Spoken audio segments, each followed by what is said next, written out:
Kurdish authorities are saying as many as 275,000 people have been displaced by Turkey's invasion in Syria. Hundreds are seeking refuge in Iraq, an area run by the Kurds. Matt Bradley visited one refugee camp and spoke with a refugee about her harrowing journey.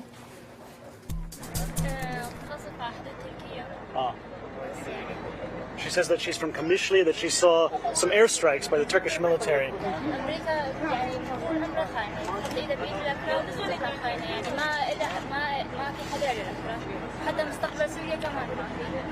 So she said that America betrayed them and that there's no future for Syria right now.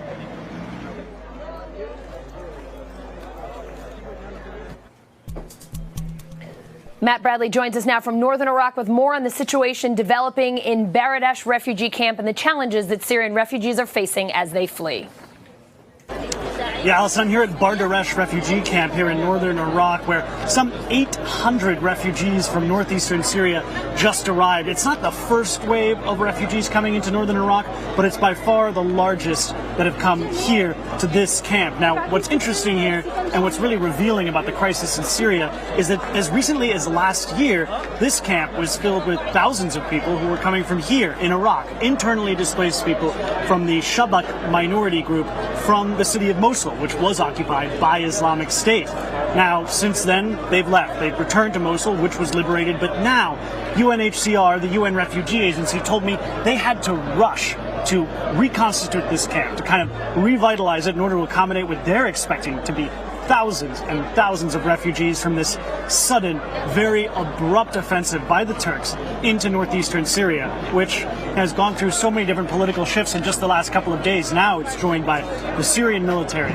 by the Russians, backed even by other groups from throughout the world. So this is really a slow motion catastrophe that is going to be focused right here in northern Iraq as more and more refugees flood in here. And I spoke with some people who said that they had been traveling all the way from northeastern Syria. Some said it took them a day, some said it took them 5 or 6 days to get here because of airstrikes, because they were surrounded by tanks.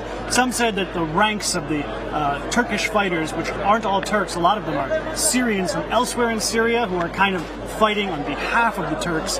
They said that they were infiltrated by ISIS and other jihadi groups, by jihadis from other foreign countries. So for them, this was a very, very threatening development, and they tried to get out as quickly as possible.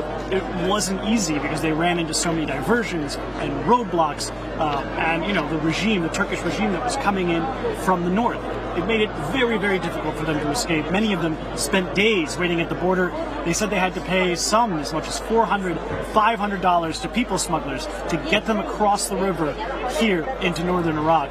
But for many of these people, this journey is just beginning right here in this camp.